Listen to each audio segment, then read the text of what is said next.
Amigos, estoy para un reportaje para la edición de octubre de nuestro periódico La Pulenta con don José Massa Sancho, un astrónomo chileno, científico, a nuestro juicio quizá uno de los más destacados astrónomos y científicos que nos ha dado este querido Chilito. Así que quédense con nosotros, esta conversación va a estar bien buena, vamos a hacer hartas preguntas. Muchas gracias. Don José, gracias por darnos un poco de tiempo. Yo sé que es un hombre súper ocupado, que siempre anda haciendo clases, exposiciones, congresos, cuánta cosa cae. Así que muchas gracias por el tiempo. Bueno, encantado, un placer. Yo con mucho gusto hablo con la gente y esta es una muy buena ocasión para hacerlo. Don José, ¿sabe que cuando uno plantea los temas en un periódico, en un medio de comunicación, diciendo los entrevistados, casi siempre salen nombres del espectáculo, intelectuales, gente de la cultura, que es gente que se ha vuelto siempre en la memoria colectiva de los ciudadanos. Y cuando salió su nombre en las cartas de posibles entrevistados, dijimos qué interesante sería tener a un hombre de ciencia, ya que se le da tan poca minuto o pantalla a la ciencia en Chile.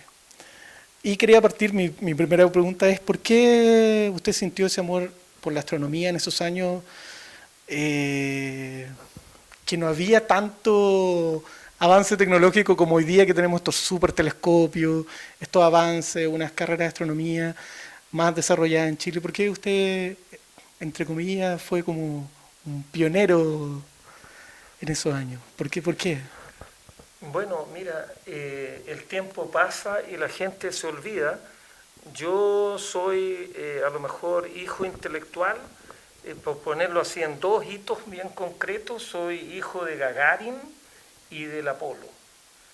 Yo era un niño que vivía en Parral, mi vida lo más tranquilo, todo el mundo me trataba de lo más bien, yo era ahí un niño hasta conocido en Parral, bueno, ser conocido en Parral no es gran cosa porque éramos como 4 gatos, yo era el quinto, pero mi familia tuvo la disposición de mandarme acá al Barros Arana, porque el Internado Nacional Barros Arana era un gran referente de colegios en Chile, y yo desde niño había manifestado interés más por los números que por las letras, y me vine al internado. Entonces yo tenía 11, 12 años, y empezamos a escuchar que no, que parece que andaban unas cuestiones dando vuelta arriba, que unos años atrás, claro, yo era muy chico, no me recuerdo en Parral de haber escuchado hablar del Sputnik. El Sputnik lo tiraron el 4 de octubre del año 57, yo era un niño en Parral, jugando a la bolita como corresponde, pero no me acuerdo del Sputnik. Pero cuando Gagarin lo lanzaron en abril del año 61 fue toda una revolución en el Barros Arana, tal vez de puro aburrido, todos mirábamos el cielo para tratar de ver alguna cosita dando vuelta. Y de ahí, aparte de la excitación mental de un niño provinciano como era yo, bueno, el Barros Arana era un crisol muy interesante. Había de Chincola a Jote, había un compañero mío que era el nieto del expresidente de la República, el nieto de don Carlos Ibáñez del Campo, estaba ahí junto conmigo y con un montón de otros más, y había algunos de muy lejos, otros de muy cerca, algunos de bastantes recursos, otros de muy pocos recursos, y estábamos todos con un blue jean y una chomba para tratar de no morirnos de frío, y conversábamos este tipo de cosas. Entonces por ahí me interesé, y los rusos traducían unos libros de ciencia en una editorial que se llamaba Mir, que no tenía que ver con Con el el Mir movimiento de izquierda. no, era Mir, entiendo que significa paz en castellano, bueno, Mir en ruso Claro. es paz. Y la editorial Mir tradujo muchos libros, y yo de puro aburrido cuando salí del Barros Arana iba a los Juegos Diana, que estaban, fíjate tú, donde hoy día está el edificio hexagonal, en la Alameda, entre la calle Estado y Ahumada. Ajá. Ahí estaban los Juegos Diana, y estaba la Rueda de Chicago, y estaba la Cuncuna, y delante de los Juegos Diana había un montón de librerías con libros, algunos eran libros viejos, pero sobre todo había libros baratos, y estaba abierto hasta las 12 de la noche, el sábado y el domingo. Entonces yo, de 12, 13, 14 años, salía, y el sábado me iba ahí a los Juegos Diana, no a tirarle perdigones a los patitos, sino que iba a hojear libros, y me compré un par de libros de astronomía y los leí, Y bueno, me lo leí como divertimento porque era parte de la excitación mental de uno, pero yo iba a ser ingeniero y entré a estudiar ingeniería. Pero quedé como cruzado con todas estas ideas y tuve la suerte que cuando estaba yo en tercer año de ingeniería en la Universidad de Chile, se abrió una especialidad para irse para el lado de la astronomía. Don José, usted estudia sobre el tema de las supernovas. Sí, señor. Yo sé que es súper complicado, pero la gente que nos va a ver son gente que de repente nunca ha escuchado el tema de las supernovas. ¿Podría explicar un poco ese tema de qué son las supernovas? Porque de ahí le quiero hacer una pregunta. ¿Ya? Bueno, mira, una supernova, bueno, a ver, yo soy profesor de Historia de Astronomía, así que siempre empiezo a explicar así la raíz histórica de la pregunta, ¿no? Los astrónomos antiguamente, hace 2000 años, miraban el cielo y se maravillaban que las estrellas estaban siempre ahí, y eran las estrellas fijas. Y en cambio habían 3 o 4 o 5, contados con los dedos de una mano, que se movían, y le pusieron los vagabundos, que son los planetas. Planeta significa vagabundo en griego. Entonces había 5 vagabundos, la luna, el sol y las estrellas fijas. Pero de repente, hace bastante tiempo, aparecía una estrella nueva en el cielo. ¡Plum! Apareció una estrella y después se desinflaba. Entonces, una nova, otra nova, y fueron apareciendo. Ahora, las novas son poco frecuentes. De hecho, Aristóteles tenía una teoría que decía que el cielo era inmutable. Entonces, las novas violaban un poquitito las ideas de Aristóteles. Entonces, los astrónomos fueron descubriendo novas por aquí, novas por allá. Nova es una estrella nueva, una estrella que aparece donde antes no había nada y después desaparece. Pero a comienzos del siglo XX, que ya habían descubierto como 50 novas, empezaron a encontrar unas estrellas de tipo nova, es decir, estrellas nuevas, en nebulosas que había una sospecha que no eran una nubecita cualquiera, sino que eran una galaxia a millones de años luz de nosotros. Y esas cuestiones que parecían como las novas comunes y corrientes, si estaban realmente tan lejos, eran unas cosas 1000 o 10.000 veces más luminosas que las novas. Entonces, con esa imaginación febril que tienen los astrónomos, le pusieron, esas son supernovas. Entonces, una supernova literalmente es una estrella nova, una estrella que aparece y se va, pero que es mucho más brillante que las novas ordinarias. Y ahora, ¿qué es lo que es una supernova? Desde un punto de vista físico, las estrellas lanzan al espacio una cantidad enorme de energía. El Sol lanza al espacio una energía terrible. Ahora, ¿de dónde saca la energía el Sol? Dentro, en el núcleo, hay un fogón, hay una hoguera donde se están haciendo reacciones nucleares. Chocan, se agarran a golpes protones entre sí y 4 protones terminan fundiéndose en un helio. Y cuando uno hace el negocio de agarrar 4 protones y fundirlo en un helio, pesan más, tienen más masa, 4 protones sueltos por el mundo que un helio empaquetadito. Y esa diferencia de masa se transforma en energía. Entonces, la energía de las reacciones nucleares es lo que mantiene al Sol funcionando.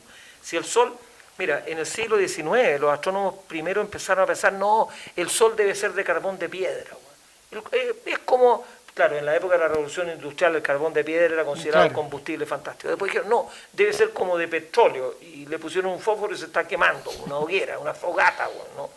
No, si tú calculas la masa del Sol es 300.000 veces mayor que la masa de la Tierra. Pero si tú armas una fogata que queme lo que quema el Sol, que lance al espacio lo que lanza el Sol, la masa entera del Sol se acabaría en un poquito más de 100 años. Es decir, Napoleón habría andado oscura. Bueno, si tenemos Sol ahora, el Sol no lo podría haber visto Napoleón.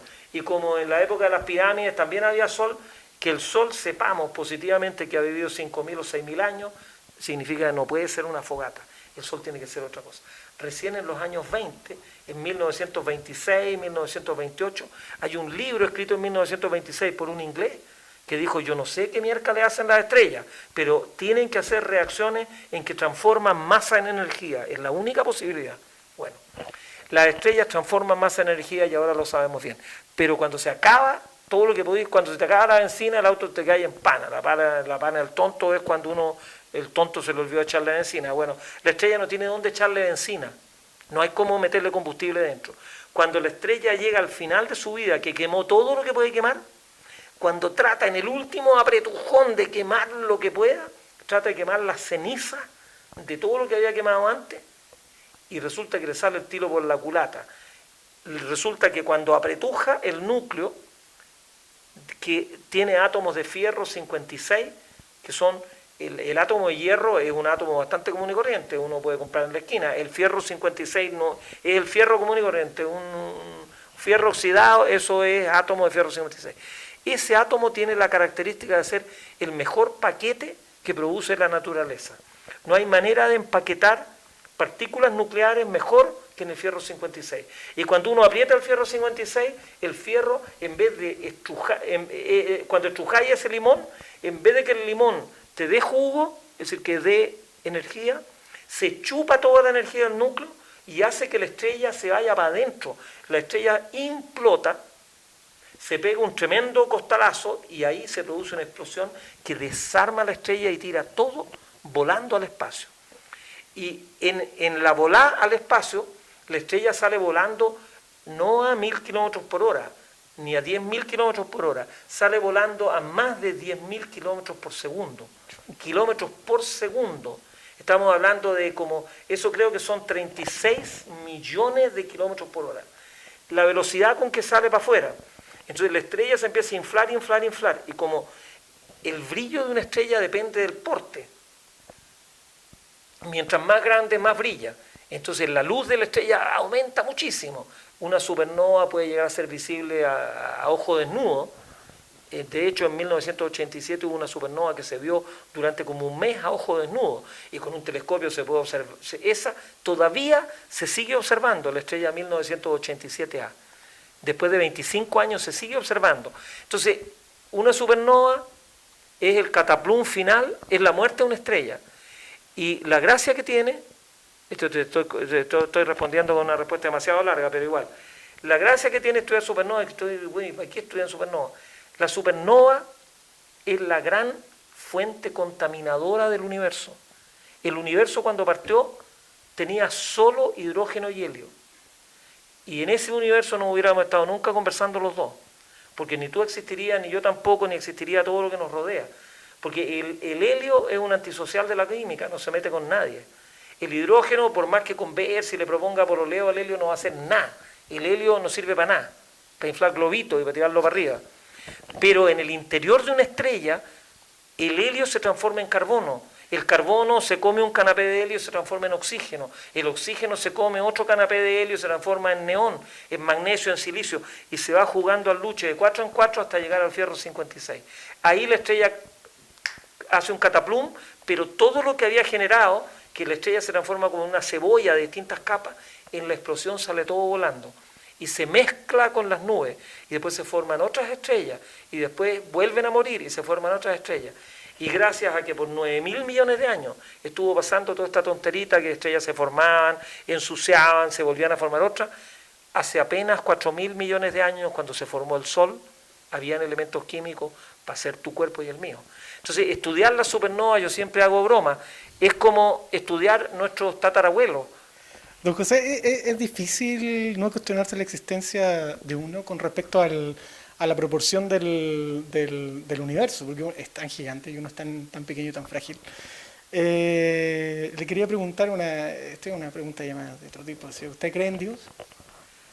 Es buena, es una pregunta para astrónomo. Bueno, mira, yo te digo, esa pregunta surge siempre muy a menudo. Yo creo que siempre se la hacen en las charlas, de repente que queda. Sí, ahora cada vez que me la hacen yo me corro, y esta vez esta no será una la finta, ocasión hacer de una no buena correrme, finta. claro. Mira, la ciencia, bueno, otra cosa que siempre la digo, a lo mejor algunos que ya me han escuchado lo que te voy a decir ahora varias veces. Hace ya muchos años un caballero que se llamaba Galileo Galilei se dedicó a tratar de pensar cómo era este problema de la caída de los cuerpos.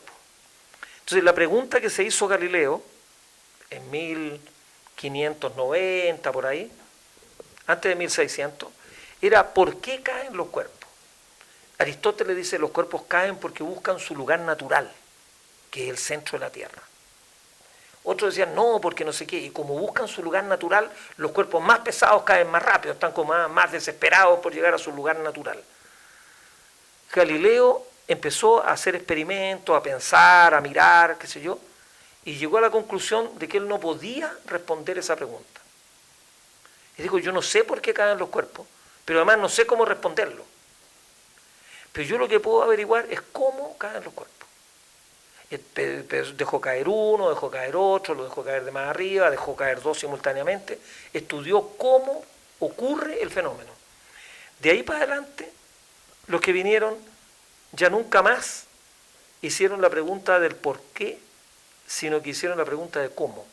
Y la ciencia procura responder los cómo, que son preguntas que todo el mundo se puede poner de acuerdo en su respuesta. Los por qué el protón tiene una carga positiva no lo sabe nadie, pero todo el mundo sabe cuánto es la carga positiva que tiene el protón. ¿Por qué el electrón tiene una carga negativa? Sepa moya, pero tiene una carga negativa que la podemos medir. ¿Por qué hoy día hace 22 grados? Sepa moya, pero uno puede tener un termómetro y uno dice, hace 22 grados. Entonces los científicos no nos preguntamos los por qué. ¿Por qué los caballos tienen 4 patas? Te he preguntado, si hubieran caballos con 8 patas, a lo mejor en el barro o en la arena andarían mejor con 8 patas que con 4, pero los caballos tienen 4 patas. Si tú eres veterinario y querías entender la anatomía del caballo, tenés que estudiar los caballos que tenéis delante, que son caballos de 4 patas. Entonces los científicos no nos ponemos a filosofar de por qué esto, por qué aquello, sino simplemente vamos tratando de responder lo que tenemos delante de la nariz. Ahora, que el hombre tenga problemas con su identidad y que tenga problemas con su espíritu y por qué nos enamoramos y por qué sentimos afecto por esto o aquello o por qué queremos trascender o cuando se muere un ser muy querido para uno, que uno empiece a buscar respuestas mucho más allá de lo terreno y mucho más allá de lo físico. Yo creo que el hombre tiene derecho a hacer lo que le dé la gana y yo no soy quien como para decirte a ti o a nadie en lo que tenga que creer. Don José, a la mayoría de la gente le fascina el tema de las estrellas, o sea, a la gente común y corriente como nosotros, como la gente que nos ve, yo creo que les fascina, pero como que lo ven que es muy, muy complicado, así como, no, debe ser muy complicado estudiar astronomía, debe ser muy inalcanzable estudiar astronomía, no, es para cierta gente nomás estudiar astronomía, y yo creo que es un mito que hay que empezar a derribar. ¿Usted a dónde va? A dar conferencias, usted ha ido a colegio, ha estado en universidades, ha estado fuera de Chile, ha estado dentro de Chile, a dónde va, usted va a decir que la astronomía, si hay trabajo duro, cualquiera puede ser astrónomo, cualquiera puede llegar a maravillarse con todo lo que estamos hablando, pero aún así hay un tema educacional en Chile que estamos viviendo ya 2 años, que lo han tenido los estudiantes, y que tiene que ver con una crisis de la educación que nos hemos dado cuenta que aparte de ser desigual, no era tan de calidad como creíamos. ¿Cómo se ve esta crisis de la educación en la astronomía? Mirá, desde sus ojos de astrónomo. No sé si te quiero responder la pregunta, porque todo lo que diga puede ser usado en mi contra, pero mira, yo te puedo poner un ejemplo que yo acabo de estar en una invitación que me hicieron de ir a Puerto Montt a participar en un debate interesante que organizaba el proyecto Explora de CONICYT, que se dedica a divulgar la ciencia. Yo, con la divulgación de la ciencia, tengo muchas cosas que me tocan muy bien la piel y el corazón, así que encantado acepté la invitación. Pero les dije, bueno, si quieren, aparte de participar en un foro, que al final en un foro uno termina predicando entre conversos, entonces claro, todo el mundo, todos los que se interesan en el tema van a escucharte y uno habla de la importancia del tema en el foro, entonces al final es como hacer una misa, bueno, entre los que ya están convertidos a la cuestión. Claro. Con todo respeto, Sí, pero claro. entonces fui a un colegio, le dije, si yo puedo hacer una charla en un colegio, a mí me encanta hablarle a los niños y contarles, decirle, mira, tú en la cabeza a los pies eres extraterrestre, ¿querés ver un extraterrestre? Mírate al espejo, el más cercano que tenés. Entonces un niño de 8 o 10 años con este tipo de tonterías se sorprende. Yo creo que se deberían sorprender todos porque hay mucha gente que no tiene idea que él es extraterrestre de la cabeza a los pies, pero eso ya es otro cuento. Los viejos ya no nos sorprendemos de nada, uno pasa de todo. Fui a un colegio que me invitaron ahí en Puerto Montt, me dijeron, ya, muy bien, entonces a las 3 de la tarde vaya a este colegio. Ya, listo. No me interesó ni siquiera el nombre del colegio. Llegué al colegio y yo te puedo decir una cuestión categóricamente, si Chile tuviera 3.000 colegios, como el colegio que yo vi en Puerto Montt, en 10 años Chile puede competir con Alemania. Pero es un colegio realmente espectacular. Es un colegio que, para decirlo con todas sus letras, se llama Colegio San Francisco Javier. Es un colegio que los jesuitas construyeron en Puerto Montt hace 5 años y es lejos, pero lejos, el mejor colegio que yo he visto en mi vida. Tiene una infraestructura extraordinaria. Yo la semana anterior había estado en Viña del Mar, en el Colegio de los Sagrados Corazones de Viña del Mar. Yo voy a Tiltil, a Rungue, a Montenegro, yo voy a todos los colegios, yo no tengo ningún, sí. Yo no soy sectario. A mí me parece que los niños que tienen muy pocos recursos necesitan tener una estimulación especial en sus neuronas, pero los niños que tienen más recursos igual necesitan tenerlo. Es decir, nadie tiene las neuronas demasiado estimuladas. Así que yo voy de Chincol a Jote. Pero en este tipo de chincolito hermoso, yo fui a los Sagrados Corazones de Viña del Mar y un colegio hermoso, 9 hectáreas, pero mira, si me lo decís de ese estilo, también Chile cambia. Pero el colegio de Puerto Montt, es que había un péndulo de Foucault, había un esquema en el patio, en 200 metros del sistema solar puesto a escala. Había una esfera metálica que estaba puesto en la mitad de la nada simplemente por la belleza de ver una esfera metálica de 2 metros. Después el laboratorio de biología estaba lleno de cosas en la pared. En los muros de todos los pasillos estaba la serie de Fibonacci, estaba la sección áurea, había una cinta de Moebius, había un modelo del ADN de 9 metros de altura en un pasillo. Ves que por donde uno iba, hasta en los baños, en vez de decir las cosas típicas que uno lee en los baños, mira para abajo, Gil, que si no, ese tipo de cuestiones que no las vamos a reproducir aquí con prudencia. En todas partes está lleno de pura estimulación. Tenían una torre, una estación meteorológica que daba todos los parámetros ahí a la entrada del colegio. Y me decían que a los niños los agarran y los hacen graficar la temperatura, la presión barométrica, comparar la humedad relativa con la velocidad del viento, porque usan los datos de la estación. Tenían un telescopio, que es la razón por la cual al final me terminaron mostrando todo el colegio. Tienen un telescopio en el piso más alto, una cupulita, un telescopio de como 30 centímetros, con una cámara CCD, con una pantalla, con computadores.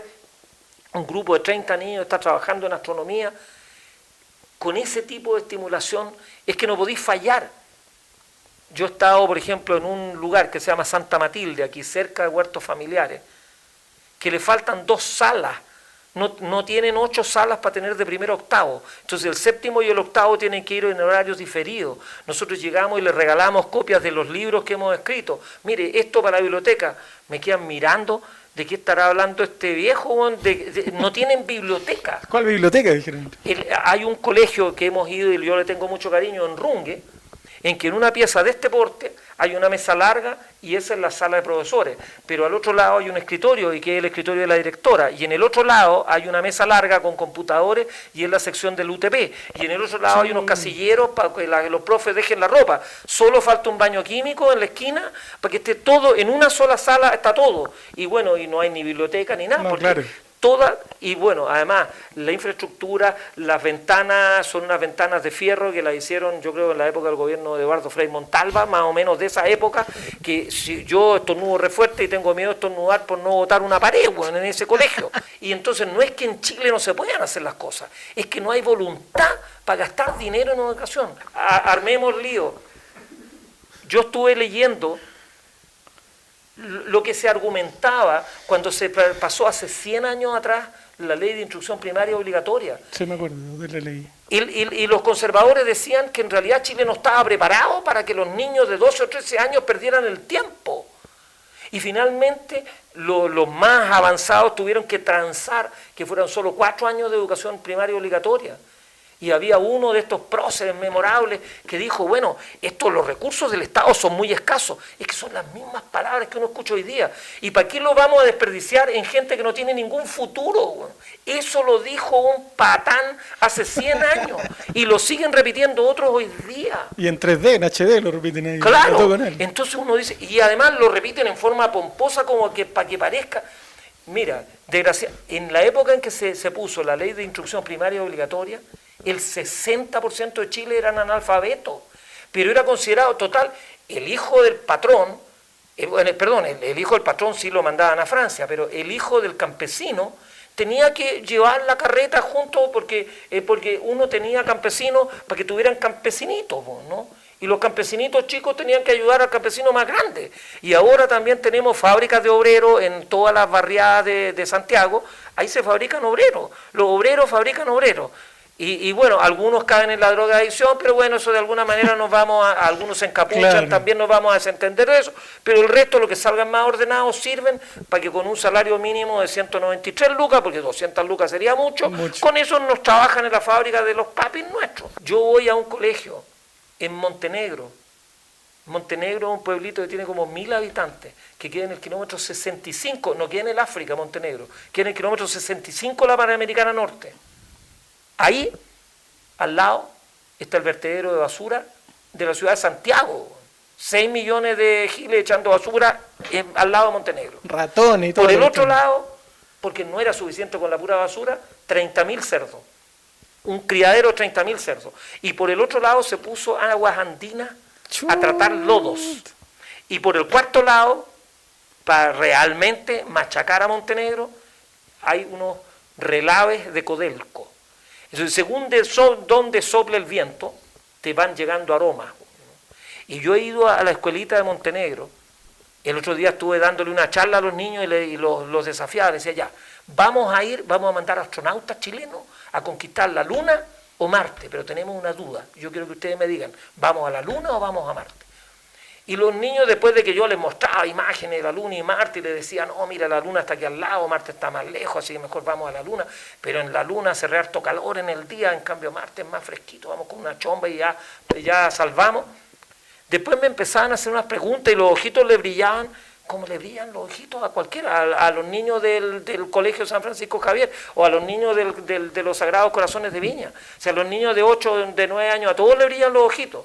Algunos tendrán las mechas más tiesas y otros tendrán el pelo un poquitito más rubio, o en realidad lo mismo. Pero uno los puede estimular, pero es que cuando los tenía en la mitad de la nada, con un olor pero terrible, con una cuestión... Mira, en una de estas que yo visité 5 colegios de una, que les di la misma charlita, no, en realidad fueron 3 colegios en un día y 2 colegios la semana siguiente.